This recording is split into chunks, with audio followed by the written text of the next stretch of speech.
हाथी और उसका चालक। हाथी धरती पर पाए जाने वाले सबसे विशाल और बुद्धिमान जानवरों में से एक है।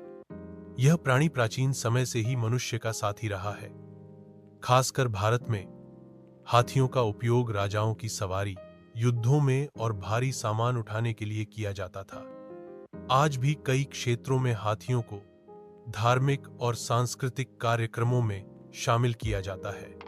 परंतु इस विशालकाय जानवर को नियंत्रित करने वाला व्यक्ति, जिसे महोत या हाथी चालक कहा जाता है, उसकी भूमिका बहुत महत्वपूर्ण होती है। हाथी को प्रशिक्षित करना आसान काम नहीं होता।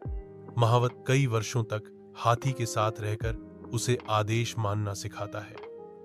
एक प्रशिक्षित हाथी चालक अपने हाथी को केवल शब्दों, इशारों और संकेतों से ही चला सकता है। वह जानता है कि कब हाथी को आराम देना है, कब उसे खाना देना है और कब उसे कार्य पर लगाना है। हाथी और महावत के बीच एक विशेष भावनात्मक संबंध होता है। हाथी चालक का जीवन कठिन होता है। उसे जंगलों में जाना पड़ता है, हाथी की देखभाल करनी पड़ती है और कभी कभी हाथी के गुस्से को भी संभालना पड़ता है।